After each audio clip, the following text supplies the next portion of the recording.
મારું નામ રોહન છે. મારા પરિવારના સભ્યો મને પ્રેમથી મોનું કહીને બોલાવતા. હું એક મધ્યમ વર્ગીય પરિવારનો હતો અને દિલ્હીનો રહેવાસી હતો. અમે 2 ભાઈ હતા. મારો નાનો ભાઈ મારાથી લગભગ 4 વર્ષ નાનો હતો. મમ્મી પપ્પા અમને બંનેને સરખો પ્રેમ કરતા હતા. મારા પિતા થોડા કડક હતા, પરંતુ ક્યારેક તેણે અમને બંને ભાઈઓ પર હાથ ઉપાડ્યો ન હતો. તે ઈચ્છતા હતા કે તેના બાળકો સફળ થાય. મારા પિતા સિદ્ધાંતોના ખૂબ જ મજબૂત માણસ હતા. તે કાપડના વેપારી હતા. તેણે ખૂબ જ મહેનત કરીને અમને ઉછેર્યા હતા અને અમારી બધી ઈચ્છાઓ પૂરી કરી હતી. તેમણે ક્યારેય કોઈની સાથે ભેદભાવ કર્યો નથી, ક્યારેય કોઈને દુઃખ આપ્યું નથી. અહીં સુધી મારા પપ્પા ખૂબ જ પ્રામાણિક વ્યક્તિ હતા. તેને લાંચ આપવી કે લેવી તે આવડતું ન હતું. તેમણે ક્યારેય એવું કંઈ કર્યું નથી જે તેમના સિદ્ધાંતોની વિરુદ્ધ હોય. તે અમને કંઈક આવાજ બનાવવા માંગતા હતા. હું મારા જ શહેરની એક કોલેજમાં ભણતો હતો, જ્યારે મારો નાનો ભાઈ પણ ભણતો હતો. મારા પિતા ઈચ્છતા હતા કે અમે બંને ભાઈઓ ભણી લખીને સફળ બની અને સારું કામ કરી, જેથી કરીને અમને વધુ પૈસા કમાઈ શકીએ. અમારા પિતાએ હંમેશા વસ્તુઓને પોતાની રીતે ચલાવવાનો પ્રયાસ કર્યો હતો. મા પણ પિતાની વાત માનતી હતી. મને મારા માતા પિતા ગમે છે. દરેક માતા પિતા તેમના બાળકો પ્રત્યે કડક હોય છે. કેટલાક કોઈને કોઈક રીતે તો કોઈક રીતે આ ક્ષણે જીવન રાબેતા મુજબ જ ચાલતું હતું. અમારા માતા પિતાએ અમારા ભાઈઓ વચ્ચે ક્યારેય ભેદભાવ કર્યો નથી. હું મોટો હતો એટલે મને સૌથી વધુ પ્રેમ મળ્યો હતો. અમારા ઘણા સંબંધીઓ હોવા છતાં મારા કાકા અમારા ઘરની બાજુમાં રહેતા હતા. કાકાને 2 દીકરીઓ હતી અને એક 15 વર્ષનો પુત્ર હતો. જ્યારે તેમની બંને પુત્રીઓ યુવાન હતી. તેની એક દીકરીના લગ્ન થવાના હતા અને બીજી દીકરી હજી ભણતી હતી. ઘણા વર્ષો પહેલા જ્યારે મારા દાદા દાદી જીવતા હતા, ત્યારે અમે બધા લોકો એક પરિવાર જ, જેમ કે એક મોટા મકાનમાં રહેતા હતા. પણ જ્યારે દાદા દાદી એક પછી એક આ દુનિયા છોડી ગયા, ત્યારબાદ બંને ભાઈઓ વચ્ચે કોઈ બાબતે બોલાચાલી થઈ ગઈ હતી, જેના કારણે બંનેને લાગ્યું કે હવે આપણે આપણા રહેવાની વ્યવસ્થા અલગથી કરવી જોઈએ. મોંઘવારી વધતા બંને પરિવારો માટે સંયુક્ત કુટુંબમાં રહેવું મુશ્કેલ બની રહ્યું હતું. મારા કાકા અને પિતા બંને એક જ ઘરમાં સાથે રહેતા હતા અને સમગ્ર પરિવારનું ભોજન સાથે તૈયાર કરવામાં આવતું હતું અને બધા સાથે બેસીને જમતા હતા. મારા પિતા અને કાકાનો વ્યવસાય પણ એક જ હતો. તે બંને તેમના પિતાની જૂની દુકાનમાં બેસતા અને 1 મહિનામાં જે કંઈ નફો થતો તે અડધો કરી નાખતા હતા. પરંતુ હવે બંનેને લાગ્યું કે આપણે આપણા બિઝનેસ પણ અલગ કરી દેવા જોઈએ. તે બંને દાદાની દુકાનનો ભાગ કરી નાખ્યો. અડધી દુકાન મારા કાકા પાસે આવી અને અડધી દુકાન મારા પિતા પાસે આવી હતી. અહીં મકાનમાં પણ વચની દિવાલ ધરાશાયી કરી દીધી હતી. ઘર અડધા ભાગમાં થઈ ગયું હતું. કાકાએ તેમનું ઘર તેમના પોતાના પ્રમાણે બનાવ્યું અને મારા પિતાએ અમારું ઘર તેમના પોતાના પ્રમાણે બનાવ્યું. હવે બંને પરિવારો તેના ઘરમાં શાંતિથી હતા. પરંતુ એવું કહેવાય છે ને કે જ્યારે લોકો એક જ ઘરમાં રહે છે અને તેમને એકબીજા માટે થોડી પણ નફરત હોય છે, તો તેઓ એકબીજાથી અલગ થવા માંગે છે. પરંતુ જ્યારે એકબીજાથી અલગ થઈ જાય છે, ત્યારે એ જ નફરત પ્રેમમાં બદલાવા લાગે છે. અંતર વ્યક્તિની અંદરના નફરતને પ્રેમમાં પરિવર્તિત કરી દે છે. હવે બંને પરિવારમાં એકબીજા માટે પ્રેમ હતો. ક્યારેક કાકા અમને તેમના ઘરે જમવા માટે આમંત્રિત કરતા અને ક્યારેક મારા પિતા અમારા ઘરે જમવા માટે કાકાને આખા પરિવારને આમંત્રણ આપતા હતા. જ્યારે પણ અમે બધા ક્યાંક ફરવા જતા ત્યારે સાથે જ જતા. ઘરે કોઈ પણ સારી વાનગી બને તો અમે એકબીજાને આપતા હતા. મારા કાકાની મોટી દીકરી પ્રિયાનો સંબંધ થઈ ગયો હતો. તેના લગ્ન થવા જઈ રહ્યા હતા. થોડા દિવસ પહેલા ખબર પડી હતી કે પ્રિયા કોઈ છોકરા સાથે પ્રેમમાં છે. જ્યારે આ વાત મારી માતાને ખબર પડી ત્યારે તેણે પ્રિયા વિશે ખોટી અફવાઓ ફેલાવવાનું શરૂ કર્યું. પ્રિયા કોઈ છોકરાને ડેટ કરી રહી છે એ પણ મને આખી ખબર નહોતી અને તેનો અફેર ક્યારે શરૂ થયો હતો. પરંતુ મારી માતાએ આ વાતને ઘણી હવા આપી દીધી હતી અને તે હંમેશા કહેતી કે જે બાળકો પ્રેમ સંબંધમાં બગડે છે તે પોતાની કારકિર્દી પર ધ્યાન આપતો નથી. હું કાકાના બાળકો કરતાં નાનો હતો અને હજી હું ભણતો હતો. તેથી મારા માતા પિતાએ વિચાર્યું ન હતું કે તેમનો પુત્ર ક્યારેય કંઈ ખોટું કરી શકે છે. તે જે બાબતમાં સૌથી વધુ બેફિકર હતા કે જો પુત્રીઓ કોઈ ખોટું કામ કરે છે તો તેની બદનામી દૂર સુધી હોય છે. પરંતુ તેઓ વિચારે છે કે દીકરાઓ કંઈક કરે છે તો વાત પરિવારમાં છુપાયેલી રહે છે. આ વિચાર મારી માતાના હતા, પરંતુ મારા પિતા આવું વિચારતા ન હતા. મારા પિતા માનતા હતા કે બાળકો સરળતાથી તેમના માતા પિતાનું સન્માન બગાડે છે. પુત્ર હોય કે પુત્રી, બંનેએ પહેલા પોતાની કારકિર્દી પર ધ્યાન આપવું જોઈએ. પપ્પાએ અમે બંને ભાઈઓના કાનમાં આ વાત ઘણી વખત નાખી હતી અને અમને હંમેશા છોકરીઓનું સન્માન કરવું શીખવ્યું હતું અને છોકરીઓથી દૂર રહેવાનું કહ્યું હતું અને પોતાના કામકાજ પર ધ્યાન રાખવાનું શીખવ્યું હતું. મારા નાના ભાઈને ઘણા મિત્રો હતા. મારા નાના ભાઈનું નામ રાજ હતું. મારી જેમ તેનું પણ હુલામણું નામ હતું. મમ્મી પપ્પા તેને રાજુ કહીને બોલાવતા હતા. પપ્પાને ગમતું નહીં કે અમે બંને ભાઈ અમારા મિત્રો સાથે વાત પણ કરીએ. અમારા કોઈ મિત્ર અમારા ઘરે આવી શકતા નહીં કારણ કે પિતા અમને કોઈ પણ વસ્તુ માટે પરવાનગી આપતા નથી. અમારા બંને પાસે મોબાઈલ ફોન હતો, પણ જ્યારે પણ પિતા ઘરે હોતા ત્યારે અમે મોબાઈલ સાયલેન્ટ રાખતા હતા. નહીતર પપ્પા અમને પૂછવા લાગતા કે કોનો ફોન હતો અને શેના માટે આવ્યો હતો. પપ્પા હંમેશા કહેતા કે ભણવામાં ધ્યાન આપો, મિત્રો બનાવવાની જરૂર નથી. યારી દોસ્તી એ માત્ર સમયનો બગાડ છે. સફળ વ્યક્તિના જ મિત્રો હોય છે. જો તમારે સફળ થવું હોય તો પહેલાં તમારી કારકિર્દી પર ધ્યાન આપો, તે પછી મિત્રતા કરજો. પણ મારી મિત્રતા માત્ર કામ ચલાવ છે. મારા પપ્પા ઘણી શક્તિથી વાત કહેતા હતા, પણ તેની વાત મને ક્યારેય ખરાબ નથી લાગી. હું અને મારો ભાઈ હંમેશા તેમના આદેશનું પાલન કરતા હતા. મારા દર વર્ષ અભ્યાસમાં સારા માર્ક્સ આવતા અને મારા ભાઈના પણ. આ બધી બાબતોથી મારા પિતા ખૂબ ખુશ હતા. સારા માર્ક્સ મળવા પર તેની ખુશી એટલી હતી કે તે અમને ગમતી કોઈને કોઈ વસ્તુ આપતા હતા જેનાથી અમને આનંદ થતો હતો. ભલે તે કડક હતા, પરંતુ તે હૃદયથી ખૂબ જ સારા હતા. તે એક બાજુથી અમને પ્રેમ કરતા હતા તો બીજી બાજુ અમને વારંવાર તેના નિયમ યાદ કરાવતા હતા. મારી માતાએ હંમેશા તેમના પતિની સેવામાં પોતાનું જીવન વિતાવ્યું છે અને તે પપ્પાની આગળ કામમાં વ્યસ્ત રહેતી હતી. પપ્પા પોતાની દુકાન ખોલવા માટે ઘરેથી નીકળતા હતા. તેના ગયાના અડધા કલાક પછી હું કોલેજ જતો હતો અને પછી મારો ભાઈ પણ આમ જ રીતે અમારું જીવન રોજિંદુ ચાલતું હતું. એક અઠવાડિયું વીતી ગયું અને કાકી પ્રિયાના લગ્ન માટે આમંત્રણ આપવા અમારા ઘરે આવ્યા હતા. પ્રિયાનું અફેર તે છોકરા સાથે ચાલી રહ્યું હતું, પરંતુ છોકરાને તેને ભૂલી જવું પડ્યું કારણ કે કાકાએ કહ્યું હતું કે તે છોકરો સારો નથી. જો સારો હોત તો તેને પ્રિયા સાથે પરણાવી દે. પ્રિયાએ પણ પોતાની પસંદના વ્યક્તિને છોડી દીધો હતો અને હવે તે તેના માતા પિતાની ઈચ્છા મુજબ લગ્ન કરવા જઈ રહી હતી. આવતા અઠવાડિયે પ્રિયાના લગ્ન હતા અને અમે બધા પ્રિયાના લગ્ન માટે ખૂબ જ ઉત્સાહિત હતા કારણ કે જ્યારે અમે બધા ભેગા થતા ત્યારે અમને ખૂબ મજા આવતી. આખરે પ્રિયાના લગ્નનો દિવસ પણ આવી ગયો અને અમે સાથે ખૂબ જ મસ્તી કરી રહ્યા હતા. અમે પ્રિયાના લગ્નનો ભરપૂર આનંદ માણ્યો હતો. પ્રિયાના લગ્નનું સરઘસ હજી આવ્યું ન હતું, પણ જ્યારે પ્રિયાના લગ્નની સરઘસ આવી ત્યારે અમને બધા છોકરાઓને લગ્નની સરઘસનું સ્વાગત કરવા સોંપવામાં આવ્યું હતું. મેં જોયું હતું કે પ્રિયાના સાસરિયાના પક્ષમાં એક સુંદર છોકરી લગ્નની બારાત સાથે આવી હતી. તે એટલી સુંદર હતી કે મને તે પહેલી નજરે જ ગમી ગઈ. તેના ચહેરા પરથી મારી નજર હટતી ન હતી. હું તેને જોવા વારંવાર તે જગ્યાએ જઈ રહ્યો હતો જ્યાં તે મહિલાઓ સાથે બેઠી હતી, પરંતુ મને ડર હતો કે જો મારા પિતા તેને જોતા મને જોશે તો મોટી મુશ્કેલીમાં મુકાઈ જઈશ. મમ્મી પપ્પાને ટાળીને હું વારંવાર લેડીઝમાં જતો હતો. તેને જોઈને મારા હૃદયને એક અજીબ શાંતિ મળી રહી હતી. મેં મારા જીવનમાં પહેલી વાર તેના જેવી સુંદર છોકરી જોઈ હતી. તેને પહેલી વાર જોઈને મને લાગ્યું કે આને સૌંદર્ય કહેવાય. અન્યથા મેં ઘણી છોકરીઓ જોઈ હતી. કોઈ પણ છોકરીને જોઈને મારા દિલમાં લાગણી ક્યારેય આવી નથી. પ્રિયાની વિદાય પછી તે સાસરે ગઈ હતી. તે છોકરી પર જમ્યા પછી ત્યાંથી નીકળી ગઈ હતી, પણ હું તેને સતત જોતો હતો. હું તેની દરેક હલચલ પર નજર રાખતો હતો. હું જાણવા માંગતો હતો કે તે કોણ છે અને તે ક્યાંથી આવી છે, પરંતુ હું તેના વિશે કંઈ પણ શોધી શક્યો નહીં.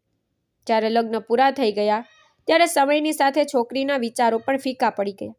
તે મારા હૃદયમાંથી નીકળી ગઈ હતી. મારો અભ્યાસ પૂરો થવામાં માત્ર 1 વર્ષ બાકી હતું.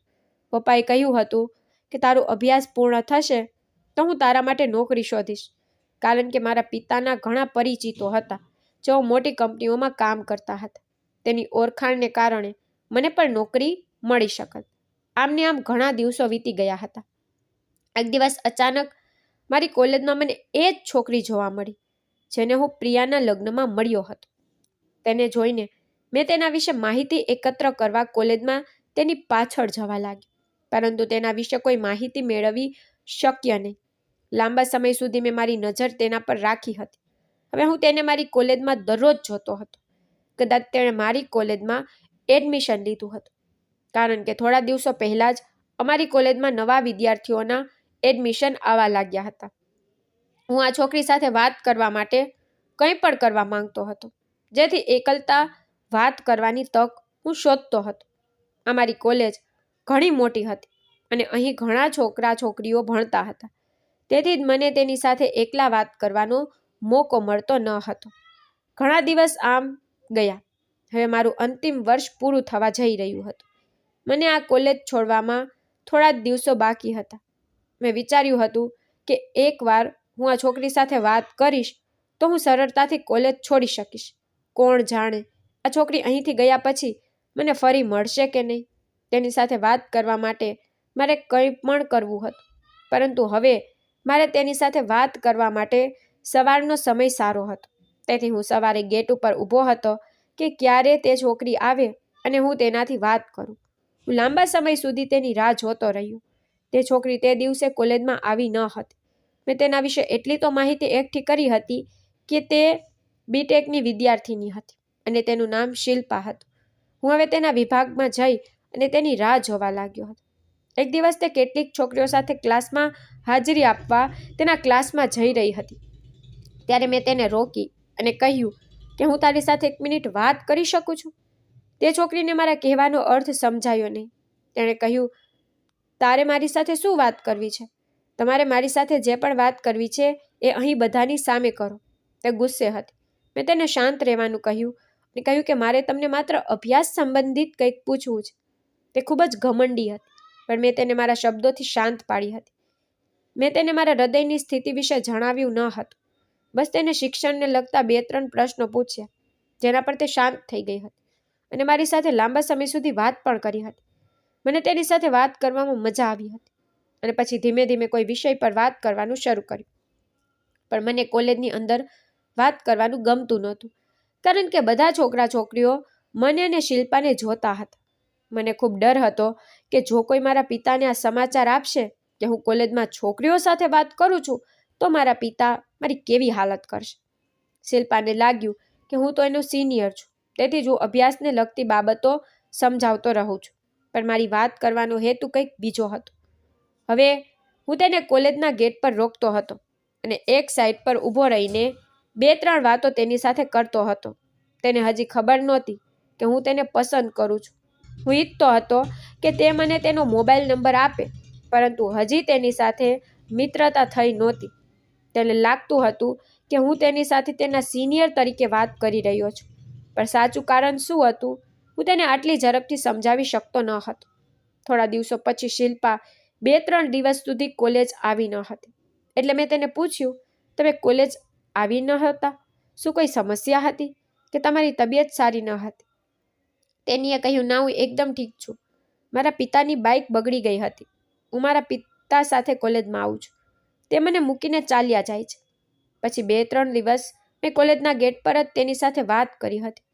હું મારા પરિવારના સભ્યોથી શિલ્પા વિશે તેમનાથી જેટલો છુપાવવાનો પ્રયાસ કરી રહ્યો હતો, મારા પિતાને આ ખબર પડી ગઈ હતી કે હું શિલ્પા સાથે ગુપ્ત રીતે વાત કરવાનો પ્રયાસ કરી રહી છું. તે દિવસે જ્યારે હું ઘરે પહોંચ્યો તો મેં જોયું કે પિતા ખૂબ જ ગુસ્સામાં બેઠા હતા અને મારી રાહ જોઈ રહ્યા હતા. હું ઘરે પહોંચ્યો કે તરત જ પપ્પાએ મને બોલાવવાનું શરૂ કર્યું અને સમજાતું નહોતું કે પપ્પા મને શા માટે ઠપકો આપતા હતા. મારા ઘરમાં પ્રવેશતાની સાથે જ તેણે માને કહ્યું કે આવી ગયો તારો રાજકુમાર. કોલેજની છોકરીઓને સરી કરીને એ જ ક્ષણે મેં મારા પિતા સામે આશ્ચર્યથી જોયું. હું સમજી શક્યો નહીં કે આ બધું શું થઈ રહ્યું છે. પપ્પા ઝડપથી ઊભા થયા અને મારી નજીક આવ્યા અને કહેવા લાગ્યા, શા માટે તું કોલેજની છોકરીઓને હેરાન કરે છે? મેં કહ્યું, પપ્પા, તમે શું કહો છો? હું શા માટે કોલેજની છોકરીઓને હેરાન કરીશ? પપ્પાની આંખોમાં લોહી હતું. તે જ ક્ષણે તેણે મારા ચહેરા પર થપ્પડ મારી અને કહ્યું, તને શરમ નથી આવતી તારા પિતા સાથે ખોટું બોલતી વખતે? હું બસ મારા ગાલને પકડીને એક બાજુ ઊભો રહી ગયો હતો અને માતા પિતાને જોઈ રહ્યો હતો. તે સમયે મારો નાનો ભાઈ ઘરમાં હાજર ન હતો.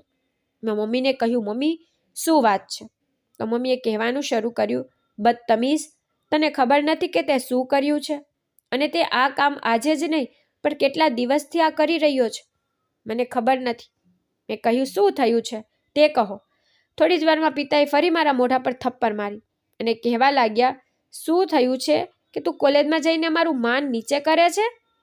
શું અમે તને કોલેજમાં મોકલીએ છીએ કે તું રોકીને ત્યાંની છોકરીઓ સાથે વાત કરે અને છોકરીઓને હેરાન કરે છે? તેને આવું કરવા દબાણ કરશ કે તારી સાથે વાત કરે? મેં કહ્યું, તમે લોકો આ શું કહી રહ્યા છો? હું કંઈ સમજી શકતો નથી. તે જ સમયે પિતાએ કહેવાનું શરૂ કર્યું કે દેવજી આજે આવ્યા હતા. મનમાં વિચારવા લાગ્યો, દેવજી કોણ છે? હું કોઈ દેવજીને ઓળખતો નથી. પપ્પા કહેવા લાગ્યા કે એ જ દેવજી છે જેની દીકરીને તું કોલેજમાં રોકીને વાત કરવાનો પ્રયત્ન કરે છે. મારા પિતાની આ વાત સાંભળીને મેં તરત જ તેમની સામે જોયું હતું. શિલ્પા દેવજી આજે અમારા ઘરે આવ્યા હતા. તે પ્રિયાના મામા સસરા છે. તેણે તને અમારી ત્યાં પ્રિયાના લગ્નની સરઘસમાં જોયો હતો, પરંતુ તે ઘણા દિવસોથી ધ્યાન આપી રહ્યા હતા કે તું તેની પુત્રીને કોલેજના ગેટ પર રોકી અને તેની સાથે વાત કરે છે. પ્રથમ દિવસે જ્યારે તે તેની પુત્રીને કોલેજમાં મૂકવા આવ્યા હતા ત્યારે તેણે જોયું કે તું ગેટ પર ઊભો છો અને તું તેમની પુત્રીને રોકી અને તેની સાથે વાત કરવા લાગ્યો. દેવજી તેમની દીકરીને છોડીને ગયા નહોતા, બલકે તેઓ તારી સામે ચૂપચાપ જોવા લાગ્યા.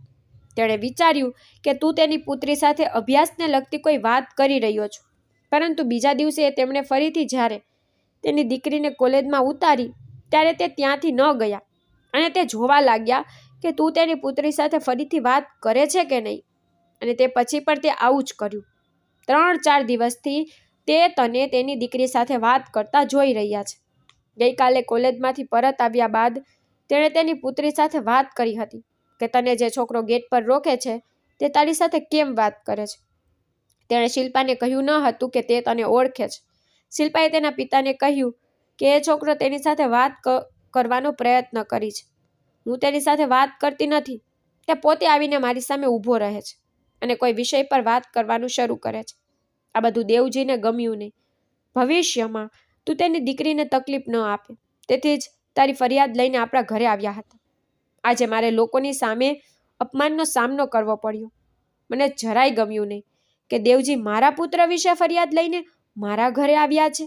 એટલામાં માતા મારી નજીક આવી અને કહ્યું કે મેં તને આ સંસ્કાર આપ્યા હતા.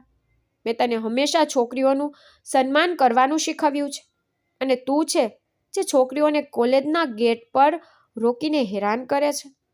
આજે એવા દિવસો આવ્યા છે જ્યારે ઘરે દીકરીઓની ફરિયાદો આવવા લાગી છે. મેં મમ્મી પપ્પા બંનેને સમજાવવાની ખૂબ કોશિશ કરી કે મેં તે છોકરી સાથે માત્ર અભ્યાસને લગતી બાબતો વિશે જ વાત કરી છે. મેં હજુ સુધી તે છોકરી સાથે કંઈ ખોટી વાત કરી નથી. જો તમે ઈચ્છો તો તમે તે છોકરીને પૂછી શકો છો. એ જ ક્ષણે પપ્પાએ ગુસ્સાથી બૂમ પાડી, તે છોકરીએ જ તારા વિશે તેના પિતાને ફરિયાદ કરી છે, તેથી જ તેના પિતા અહીં આવ્યા હતા. બધાની વાત સાંભળ્યા પછી મેં તેને સમજાવવાનો ખૂબ પ્રયાસ કર્યો કે મેં તેની સાથે કંઈ ખોટું કર્યું નથી. હું તેને પરેશાન કરતો નથી, પણ મારી વાત પર કોઈએ વિશ્વાસ કર્યો નહીં.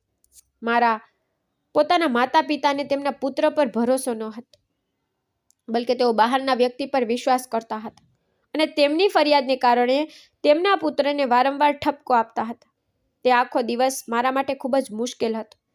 બીજા દિવસે જ્યારે હું કોલેજ ગયો ત્યારે કોલેજના પ્રિન્સિપાલે મને તેમની ઓફિસમાં બોલાવ્યો હતો અને મને તે પર ઠપકો આપ્યો હતો. તેણે બધાની સામે મને ઠપકો આપ્યો અને કહ્યું કે અરવિંદ, દેવજી તમારી ફરિયાદ કરવા આવ્યા હતા. તે કહે છે કે તું તેની દીકરીને હેરાન કરે છે. અમે તારા માતા પિતાને પણ બોલાવ્યા છે. એ લોકો અહીં આવતા જ હશે. હવે હું પ્રિન્સિપાલને શું કહું કે શિલ્પાના પપ્પાએ પહેલાં જ મને મારા માતા પિતા પાસેથી ઠપકો આપ્યો છે. તેને હજુ પણ શાંતિ ન મળી કે તેઓએ કોલેજમાં પણ મારા વિશે ફરિયાદ કરી. તેણે પોતાની પુત્રી અંગે કોલેજ પ્રશાસનને પણ ફરિયાદ કરી હતી કહ્યું કે બાળકો અહીં ભણવા આવે છે કે મજાક મસ્તી કરવા આવે છે. તેણે આખી વાત કોલેજ પ્રશાસનને જણાવી.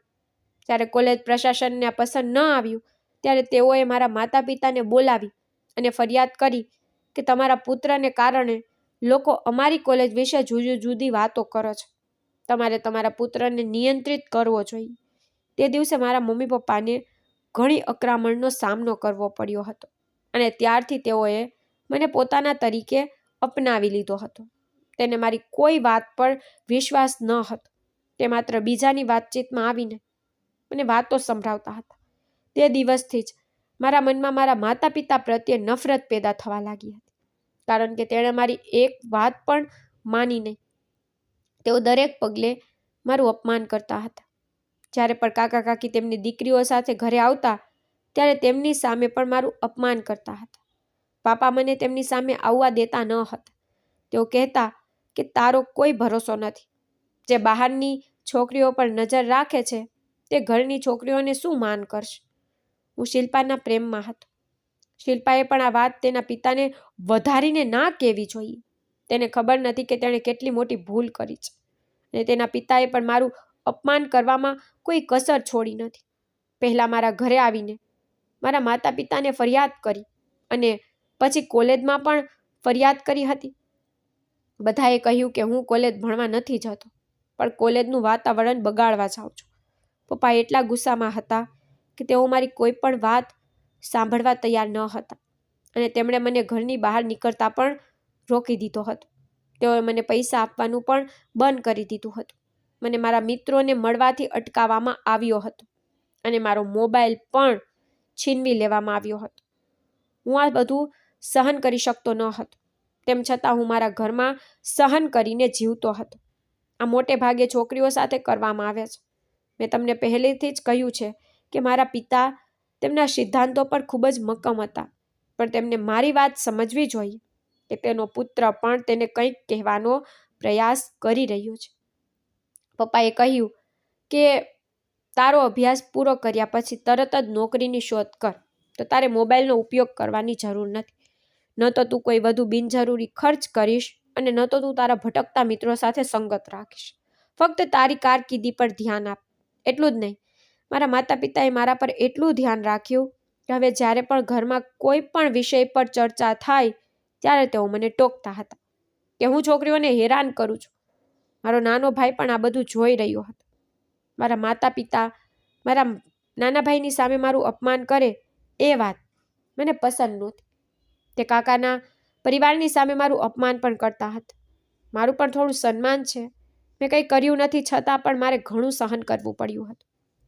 મારા હૃદયમાં નફરતની જ્વાળા ભડકી ઉઠી હતી. પપ્પા હવે મને દરેક નાની મોટી વાતમાં ટોણા મારતા હતા. એ લોકોએ મારું અપમાન કરવાની એક પણ તક છોડી નથી. ભલે હું મારા ઘરનું કોઈ કામ કરતો હોઉં કે ઘરે ચૂપચાપ બેઠો હોઉં, ત્યારે પણ મને ટોણા મારતા હતા. આ બધું ચાલતા 2 મહિના વીતી ગયા હતા. હવે તો નાની નાની બાબતો માટે પણ મને ઠપકો મળવા લાગ્યો હતો. હવે ભલે હું ખોરાક ખાઉં કે કપડાં પહેરું કે કોઈ પણ કામ કરું, મને મારા પોતાના માતા પિતાએ મને છોકરીની જેમ ઘરમાં સંતાડીને બેસાડ્યો હતો. એ લોકો મને સજા આપતા હતા, પણ હું સમજી શકતો નહોતો કે મારી સજા ક્યારે પૂરી થશે. પપ્પાએ મારી નોકરીની વ્યવસ્થા પણ કરી દીધી હતી. તેને કહ્યું હતું કે 1 અઠવાડિયા પછી જ્યારે તું ઘરની બહાર જઈશ ત્યારે તારે ફક્ત નોકરી પર જ જવાનું છે અને તે પછી રાત્રે 8 વાગ્યે ઘરે પાછું આવવું પડશે. તું બિનજરૂરી ઘરની બહાર ન નીકળશ. મને મારા નાના ભાઈને મળવાની પણ પરવાનગી ન હતી. પપ્પા એમ કહેતા કે તું તારા ભાઈને પણ તારી જેમ બગાડી નાખીશ.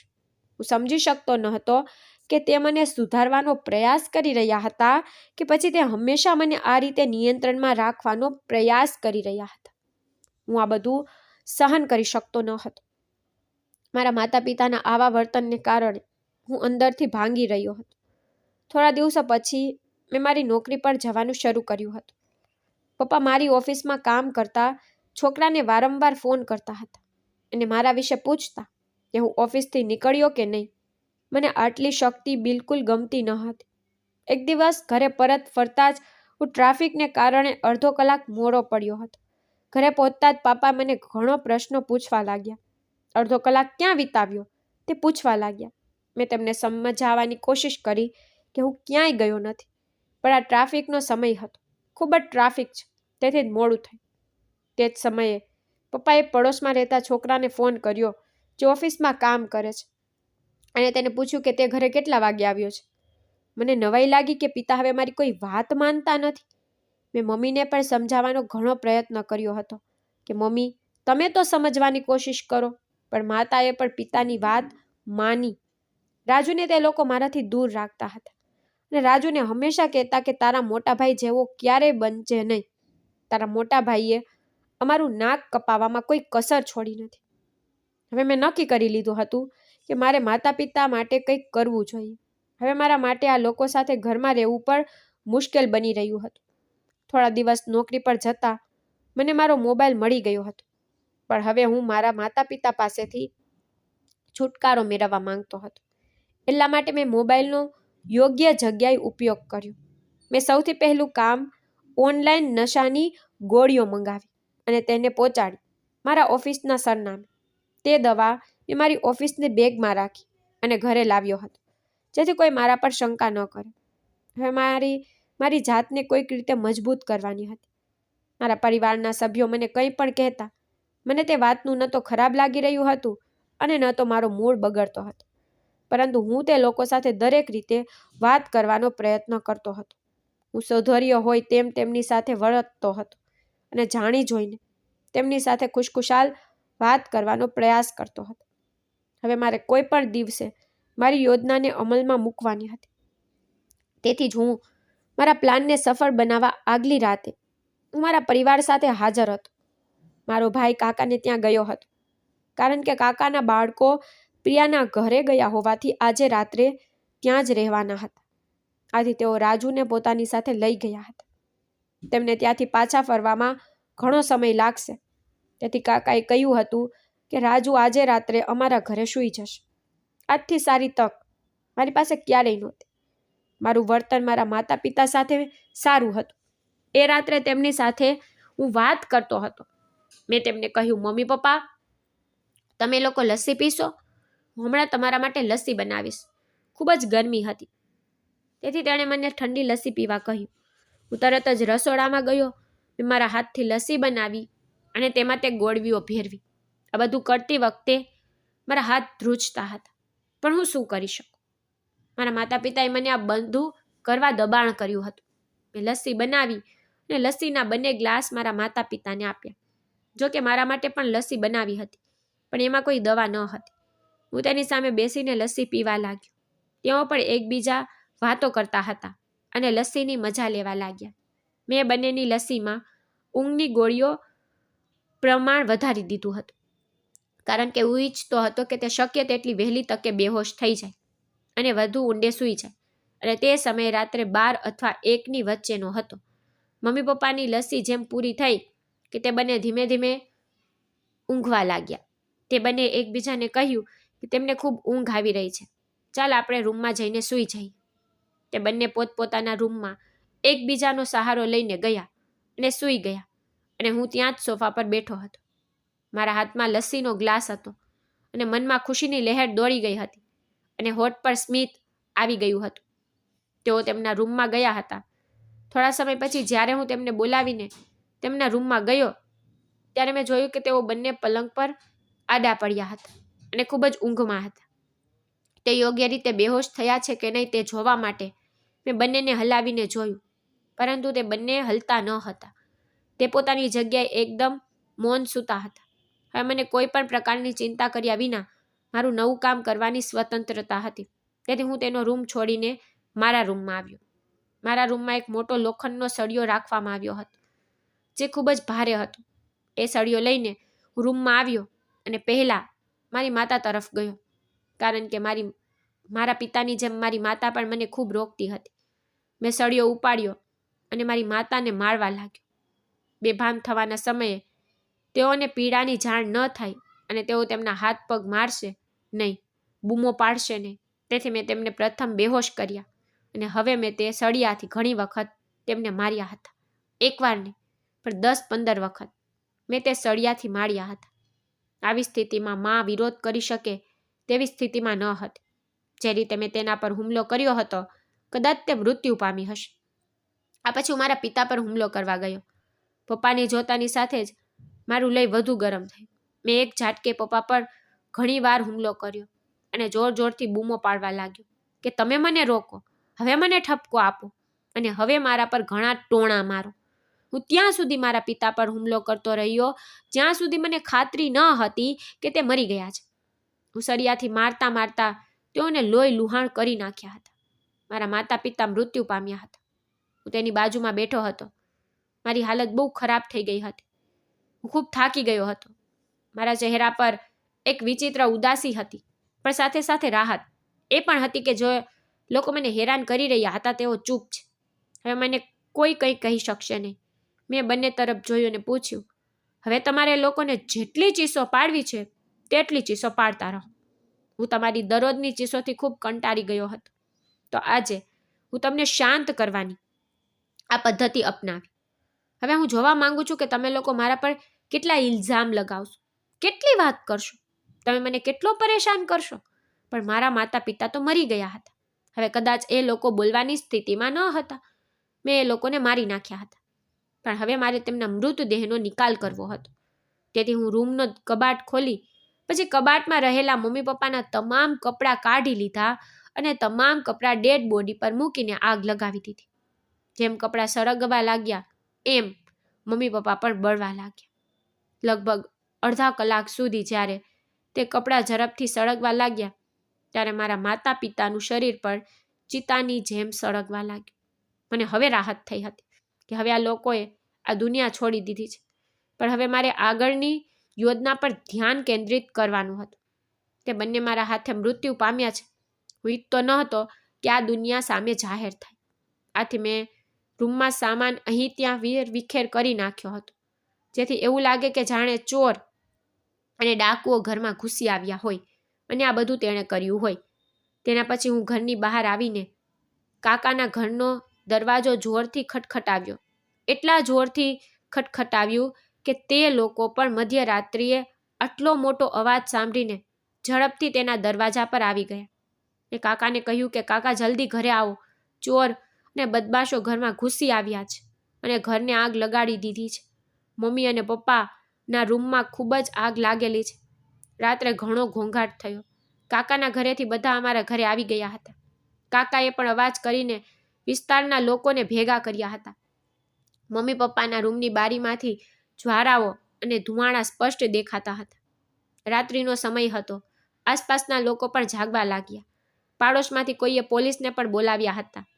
હું આ કેસમાં પોલીસને લાવવા માંગતો નથી, પરંતુ આ કેસ એટલો મોટો હતો કે હું નહીં તો બીજું કોઈ ચોક્કસપણે પોલીસને બોલાવી લેત.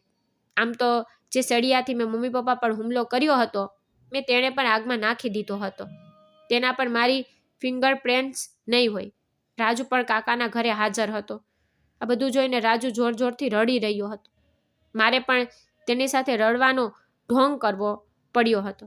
આ હાદસો જોવા ખૂબ જ જોખમી લાગતો હતો.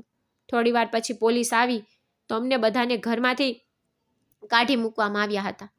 અમે બધા ઘરની બહાર ઊભા હતા અને પોલીસે અંદર તપાસ કરતી હતી. રૂમની આગ પર થોડી વારમાં ઓલવાઈ ગઈ હતી, કારણ કે પોલીસે તેને ઓલવવાનો પ્રયાસ કર્યો હતો. રાજુ માતા પિતાના મૃત્યુ પર ખૂબ રડી રહ્યો હતો. બધા લોકો તેને આશ્વાસન આપતા હતા અને મને પણ સાંત્વના આપતા હતા. બીજી તરફ પોલીસે આ કેસને લગતા તમામ પુરાવા એકત્ર કરવાનું શરૂ કરી દીધું હતું. હું જાણતો હતો કે હું ક્યારેય પકડાઈશ નહીં, પણ મારા મમ્મી પપ્પાનો આ કેસ લાંબા સમય સુધી ચાલતો રહ્યો. રૂમમાં જ મમ્મી પપ્પાના અંતિમ સંસ્કાર કરવામાં આવ્યા હતા, પરંતુ તેમ છતાં અમે તેની રાખ ગંગામાં ફેંકી દીધી હતી. અમારા બંને ભાઈઓને અમારા કાકાએ ઘણો સાથ આપ્યો હતો. તેણે અમારી ખૂબ કાળજી લીધી. ઘરનું વાતાવરણ એકદમ વિચિત્ર બની ગયું હતું. રાજુને ઘરમાં રહેવાનું મન થતું નહોતું. હા, પણ મને ઘણી રાહત હતી. મને મારા જીવનમાં માત્ર સુખ અને શાંતિ જોઈતી હતી. મમ્મી પપ્પા ગયા પછી મેં દરેક રીતે રાહત અનુભવી હતી. હવે હું મારું જીવન મારી ઈચ્છા મુજબ જીવી શકીશ. મેં વિચાર્યું હતું કે હું હવે કોઈ પણ છોકરી સાથે પ્રેમ કરીશ. માત્ર એક છોકરી સાથે વાત કરવા માટે ઘણું બધું થયું હતું. મારા માતા પિતા એકમાત્ર એવા હતા જેમને તેમના પુત્ર પર વિશ્વાસ ન હતો. હું બધાની સામે રડતો હતો, પણ એકલામાં મને સૌથી વધુ આનંદ થતો હતો. મેં જે પણ કર્યું તેનો મને કોઈ પસ્તાવો ન હતો. આ બધું મારા માતા પિતાના ઉછેરનું પરિણામ હતું, અથવા તેના ખરાબ વર્તનથી મારા હૃદયમાં તેમના માટે નફરત પેદા કરી હતી કે આ બધું શિલ્પા અને તેના પિતાએ કર્યું હતું. મારી પોતાની શાંતિ માટે તેને મારી નાખવું મારા માટે ખૂબ જ જરૂરી હતું. તે મને સફળ જોવા માંગતા હતા, પરંતુ કેટલાક માતા પિતા તેમના બાળકોને સફળ બનાવવા માટે તેમની શૈલી અને વર્તન બદલી નાખે છે. મારા દિવસો હવે સારા પસાર થઈ રહ્યા હતા, પણ મને ખબર ન હતી કે જે લોકો ખરાબ કામ કરે છે તેઓ બચી શકે છે. ખરાબ કામ કરનાર સાથે હંમેશા ખરાબ જ થાય છે. જેમ કે મને મારા માતા પિતા ખરાબ લાગતા હતા, તેથી જ મેં તેઓને શિક્ષા કરી હતી, પરંતુ મેં પણ તેમની સાથે ખરાબ કર્યું હતું. મને પણ સજા ભોગવવાની હતી. પોલીસે તેમની તપાસ માટે એક પછી એક તમામ લોકોને બોલાવતા હતા, પરંતુ જ્યારે મને પ્રશ્નોના જવાબ આપવાનું કહેવામાં આવ્યું ત્યારે પોલીસે મને ઘેરી લીધો હતો, કારણ કે પોલીસને ખાતરી હતી કે મારા માતા પિતાની હત્યા કરવામાં આવી છે, પરંતુ તેમની હત્યા ચોર બદમાશોએ નહીં, પરંતુ તેમના જ કોઈ દ્વારા કરવામાં આવી છે. મેં પોલીસના સવાલોના જવાબ આપ્યા હતા, પરંતુ જ્યારે પોલીસે કહ્યું કે તે જ તારા માતા પિતાને માર્યા છે, મને કહે કે તે કેમ માર્યા, પોલીસે મને પકડી લીધો હતો. તેણે કહ્યું કે તે દિવસે તારા સિવાય ઘરમાં કોઈ હાજર નહોતું. તે જ તારા માતા પિતાનો જીવ લીધો છે, કારણ કે તે જઈને તારા કાકાને કહ્યું હતું કે તમારા ઘરમાં ચોર ઘૂસ્યા છે. જો તમારા ઘરમાં ચોર ઘૂસ્યા હોય તો તે તને પકડવાની કોશિશ કેમ ન કરી? તું તારા કાકા સાથે ઘરની અંદર ગયો ત્યાં સુધીમાં મોટી આગ લાગી હતી અને ચોર ચોરી કરવાના ઈરાદે ઘરમાં ઘૂસે છે, પરંતુ જ્યારે અમે તારા માતા પિતાના રૂમની તલાશી લીધી તેથી તેઓના ના પૈસા અને ઘરેણાં તેમના સ્થાને જ હાજર હતા. એ ચોર કોણ છે જેમને તારા માતા પિતા સાથે દુશ્મની હતી, જે હત્યા કર્યા પછી તેઓ ત્યાંથી ચાલ્યા ગયા, પરંતુ ઘરેણાં અને પૈસા ત્યાં જ છોડી ગયા? પોલીસ કર્મીઓએ મારા ભાઈનું લોકેશન પર જાણી લીધું હતું. તે પ્રિયાના ઘરે ગયો હતો અને તે પછી તે કાકાના ઘરે હાજર હતો, પરંતુ હું ઘરે જ હાજર હતો. પોલીસના તમામ પુરાવા મારી તરફ ઇશારો કરી રહ્યા હતા. પોલીસવાળાએ મારી સાથે સખ્તી કરી કે હું મારો ગુનો કબૂલ કરું, અને મેં આ બધું કેમ અને કેવી રીતે કર્યું તે બધું પોલીસને જણાવું. મારી પાસે પોલીસને બધું કહેવા સિવાય બીજો કોઈ વિકલ્પ ન હતો. હું ડરી ગયો હતો, કારણ કે પોલીસે મને મારવાનું શરૂ કર્યું હતું, જેના કારણે હું ખૂબ જ ડરી ગયો અને મારા દિલમાં ડર આવી ગયો હતો. અને પછી પોલીસના મારના ડરથી મેં બધું જ ઘૂંઘરું કરી દીધું અને તેમને કહ્યું કે મેં મારા માતા પિતાની હત્યા શા માટે અને કેવી રીતે કરી. તે સમાચાર આખા શહેરમાં આગની જેમ ફેલાઈ ગઈ હતી. મને કસ્ટડીમાં લેવામાં આવ્યો હતો. કોઈ પર આરોપી તેના આરોપો કર્યા પછી તેનો ગુના છુપાવવાનો પ્રયાસ કરે, પરંતુ કાનૂન તેની પાસે પહોંચી જાય છે. જ્યારે મારા ભાઈ અને કાકાને મારી વાસ્તવિકતાની જાણ થઈ ત્યારે તેઓએ કહ્યું કે અમે તને કહીશું નહીં. તારા માતા પિતા તને પ્રબંધિત કરવામાં એકદમ યોગ્ય હતા. મારો નાનો ભાઈ મને પોતાનો દુશ્મન માનવા લાગ્યો હતો. તેણે કહ્યું, ભાઈ, તું આ પણ કરી શકે છે. મને તારી પાસેથી આવી અપેક્ષા નહોતી, પણ હવે હું કોઈને શું કહું કે મારા માતા પિતાના કારણે હું શું પસાર કરી રહ્યો હતો? તે કોઈને સમજાયું નહીં. હવે હું જેલમાં છું, કારણ કે મને સખ્ત સજા કરવામાં આવી છે. હું જેલમાંથી તમને મારી આ વાત મોકલી રહ્યો છું. મને જેલમાં આવ્યાને 2 દિવસ વીતી ગયા છે અને પોલીસે મીડિયા દ્વારા લોકોને ખાતરી આપી હતી કે આરોપીઓને સજા થશે અને આ મામલે વધુ તપાસ કરવામાં આવશે. મિત્રો, હું માત્ર એટલું કહેવા માંગુ છું કે આ વાર્તામાં આપણને આ જ કહે છે કે માતા પિતાની શક્તિ પાછળ તેમનો પ્રેમ અને આપણા ઉજ્જવળ ભવિષ્ય માટેની ચિંતા રહેલી છે, પરંતુ કેટલીક વાર વાતચીતનો અભાવ સંબંધોમાં અંતર બનાવે છે. માતા પિતાએ બાળકોની લાગણીઓને સમજવી જોઈએ અને તેમના પર વધુ પડતું દબાણ ન કરવું જોઈએ, અને બાળકોએ પણ સમજવું જોઈએ કે ગુસ્સામાં તેમના દ્વારા લેવામાં આવેલા ખોટું પગલું જીવન બરબાદ કરી શકે છે. કોઈ પણ સમસ્યાનો ઉકેલ કટ્ટરતા અને હિંસા દ્વારા નહીં, પણ વાતચીત અને સમજણથી જ ઉકેલી શકાય છે. ઉતાવળમાં અને આવેગપૂર્વક લીધેલા નિર્ણયો માત્ર પસ્તાવો અને વિનાશ લાવે છે. તેથી માતા પિતા અને બાળકો બંને એકબીજાની લાગણીઓને સમજવી જોઈએ અને પરસ્પર ચર્ચા દ્વારા દરેક સમસ્યાનો ઉકેલ શોધવો જોઈએ. મિત્રો, ઉમ્મીદ કરું છું કે તમને અમારી વાર્તા ગમી હશે. જો તમને વાર્તા પસંદ આવી હોય તો વિડીયોને લાઈક કરો. જો તમારે ચેનલ વાંચવી હોય તો ચેનલને સબસ્ક્રાઈબ કરો. ધન્યવાદ.